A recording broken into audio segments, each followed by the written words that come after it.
welcome back to my channel. As you can see, we're full screen, so that means we're doing a book review. Okay, I was a little bit more organized while reading this because I had the thought of if I wrote down my thoughts as I read and had them, maybe it would make it a little bit better. But as always with my little book rants that I do, the first part is going to be very vague, very over. That way, if you want to read the book, you can, put it down, go get the book, no spoilers. And then the second half, I'm basically just going to talk about everything. So, you know, if you don't want to take the time to read the book, you don't have to. So, this one that I read is She's Gone by David Bell. I believe it was in the mystery thriller section of the it wasn't like a library that I went to. It was called Half Price Books, and it was kind of like a discounted I believe I got this book for like $3, which is kind of crazy. But anyway, the back of this book it says the perfect couple is the perfect lie on the front of it. And then it says, how can you lie when you can't remember the truth? When 17-year-old Hunter Gifford wakes up in the hospital on the night of homecoming, he's shocked to learn he and his girlfriend Chloe Summers have been in a terrible car accident. Hunter has no memory of the crash, and his shock turns to horror when he is told Chloe's blood has been found in the car, but she has disappeared. Back at school, his fellow students taunt him, and his former best friend starts making a true crime documentary about the case, one that points the finger directly at Hunter. And just when things can't get any worse, Chloe's mother stands in front of the entire town at a candlelight vigil and accuses Hunter of murder. Under mounting pressure from the police, Hunter takes matters in his own hands by questioning anyone who might know the truth and posting videos to prove his innocence. When Hunter learns he and Chloe were seen arguing loudly outside the dance, he faces a sickening possibility. Was he angry enough to kill the person he loved? Uh, I thought the book was really good. It's definitely worth the read. I at the very beginning I guessed who it was going to be and I was completely wrong. So that always makes me happy when at the end it's like not who I suspected. When I did first finish the book though, I was kind of a little bit mad at the ending, but then I kind of thought about it a little more and I was like, okay, you know what? No, it was actually a really really good ending, like the twist of who it was, what had happened. It was just kind of I wanted it to go in a different direction, and that's not necessarily like the book's fault at all. But basically, throughout the whole book, this 17-year-old kid is trying to find out what happened that night, what happened to his girlfriend, who, he's completely in love with, dealing with a ton of people bullying him, including the parents of the girl, which was wild. The vigil scene was wild to me.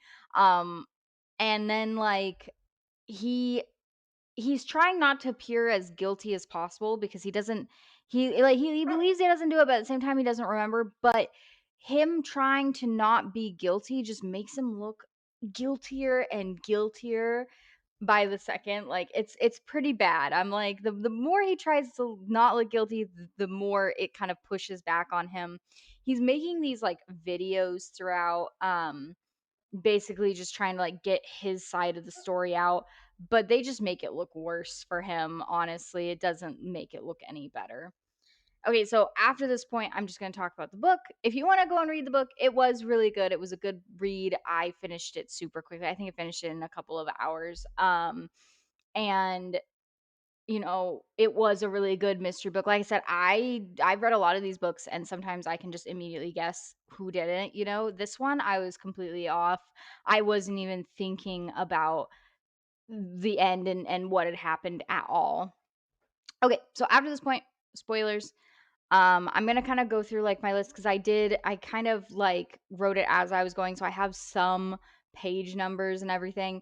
So by page 15, this is when I was clocked in. I was like, I think it's this person. I thought it was the boyfriend's dad. So the main character's dad, he's kind of portrayed in it as this single dad who's not really present in his kids' lives because their mom died the year before of cancer.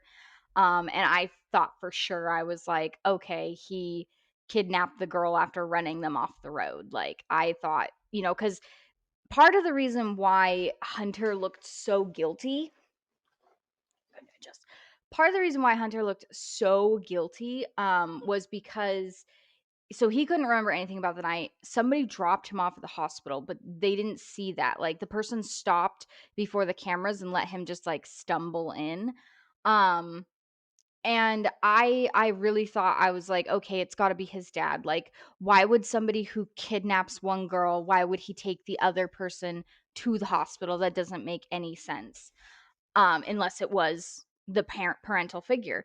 Um Way off. I was way off. I didn't even guess who did it by the end, at all. So the candlelight vigil happens pretty early on in the like book and everything. And basically, they're going to kind of like honor Chloe, and they all go, and he decides that, he's gonna go too, because it's really weird at this point, because he's trying really hard not to look guilty. So he's doing the things that he thinks will make him look the least guilty. And he thinks going to the vigil will make him less guilty than not going to the vigil. So he goes, and the parents are on stage, and the mom gets up and basically just accuses him. She says that he's withholding information. There's no way that he doesn't remember everything that's happening, and just basically goes off about it. And the parents, and not the parents, but the teachers that are up there just let her do it. Like everyone just basically lets these people bully this 17-year-old kid who clearly doesn't remember anything. Like the only people who stand up for him are his dad, his sister, and his sister's girlfriend. Like that's it. Everyone, well, and his friends too, to a certain degree. Like his friends will like call people out on it, but like there's people in school, and there's like adults who are harassing them, who just no consequences at all, literally calling their home. His dad had like the air let out of his tires. Like it gets pretty bad. His dad tries to protect him from a lot of it though. But she basically goes up and calls him a terrible person who like did something to her daughter. uh which is very messed up of her to do, and we'll go over that in a little bit. But he has that friend who's making the true crime documentary, and his friend, they used to hang out in middle school. Now it's high school. They don't hang out anymore. They kind of drift apart. He's a little bit of a weirdo, and this guy like was described as being a little bit of a jock, kind of. um so he hangs out with like other jocks and everything. But this person he used to hang out with says, "Hey, you need to come by my house. I have something that you need to see. Like I need to show it to you." And so he goes over there, right? And that's when he finds out about the true crime documentary, and he's being shown this video of him and Chloe that completely makes it look like at first like he's the one who's doing it. And Daniel's just trying to tell him, "No, no, no, see the end, like you don't understand." And he gets in an argument in front of his house and leaves, and just leaves. And Daniel like messages him the video, which, at this point he just doesn't even bother looking at or anything. And then Daniel's murdered. Like he's strangled to death. So obviously the police are like, "Hey, so this other girl who is missing, you were last seen with her. And then this other kid who got murdered, you were last seen with him. Like, what's going on here?" It doesn't look good for Hunter at all. And at this point, like, his lawyer and his dad are like, "Hey, don't talk to the cops, don't say anything." But he's like, "I've got to make another video." Like he's doing these videos. So he does another video about Chloe and then about Daniel, and it's like, "Hey, I can't go to the funeral because they won't let me, obviously, but everyone needs to go and show their support. I didn't kill them, basically. Like I didn't do anything to these people. They were my friends. I love Chloe. Daniel and I used to be best friends, right?" So that was really sad because Daniel seemed like a really quirky kid, and like his mom was like a single mom nurse, and it was kind of a heartbreaking point in the story. And then so I'm on page like 157 at this point, and it's introduced like throughout it. It kind of did little snippets here and there of this professor named Ron, who Hunter really looked up to. He was like, Hunter wanted to be a writer, and he was like a creative writer professor or something. And both him and Chloe were like in this club that he was in. And I was like, at this point, I literally wrote, "The professor is sus." I was like, I don't trust this professor. He seems really weird. Like, I don't know how he had something to do with Chloe's disappearance, but he just seems really strange and like really like, why are you so okay with hanging out with kids, I knew to trust my instincts on that one. He was definitely sus. But I also thought he was too sus, and I was like, maybe he's a red herring, a little bit, because like it was just up there for, low hanging fruit in a way. And it kind of was a red herring, cuz Hunter finally watches the rest of Daniel's video, and it's the video of the dance is the end of it, basically, where it shows that like Hunter and Chloe are leaving the dance. They seem upset. But Hunter is noticing in the video that they're not like arguing like people thought. It looked like Chloe wanted to get Hunter away from the dance and Hunter wanted to go back into the dance.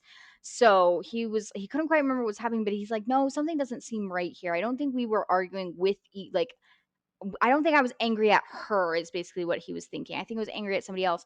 And then he realizes in the video there's like a weird cut where it looks like Daniel looked at something, because Daniel shot this video. He was in the parking lot where it looks like Daniel shot something, but it wasn't in that version. So he unfortunately had to go back to Daniel's house and was like talking to his mom. And it honestly, I think that kind of ended up being good for both of them in a way. And he was like showing her some of like their old videos and they kind of had a moment. So I felt like that was good for her to grieve a bit, you know? But then she let him, look at the other videos, and he finally finds it and he sees that there was a car that followed them out of the dance when they left, and it was the professor's car. So now he thinks the professor ran them off the road and took Chloe. So he confronts the professor about it. And the professor admits to trying to get with this student. Like he admits to he and of course he's not framing it like, oh yeah, I was sexually harassing her. No, he had all these like stupid beautiful like, oh, we were just so connected in ways you wouldn't even imagine. But he says that he wasn't the one who ran them off the road. He did, however. So he says that when he was going, he saw another car and got scared and like pulled off the side of the road and almost went home, but then decided to double back and try to talk to them, because I guess that night Chloe had told Hunter about the advances that the professor was making. And he was scared that they were going to go and tell on him, basically. So that's why he wanted to go and talk to both of them. He thought that he could talk it out with them. And it was very heartbreaking for Hunter to hear, because obviously, like, he's in love with Chloe, but the professor was somebody who he deeply respected and looked up to. Like, anyway. But so he's like, I didn't do that to you guys. I came afterwards, saw you stumbling down the street with like blood down your face and everything. Hunter has a horrible concussion throughout the whole book.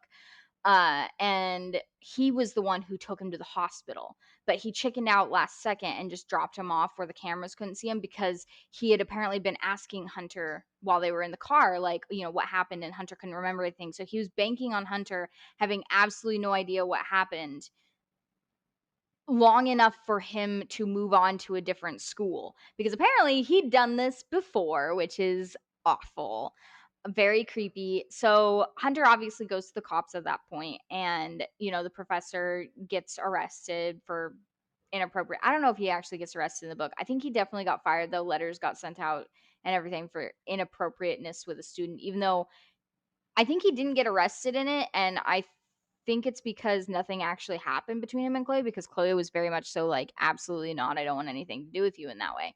Um anyway, so that meets a dead end. He really thought it was Ron. Hunter has absolutely no idea. There was another boy who was in love with Chloe and was like always over at her house.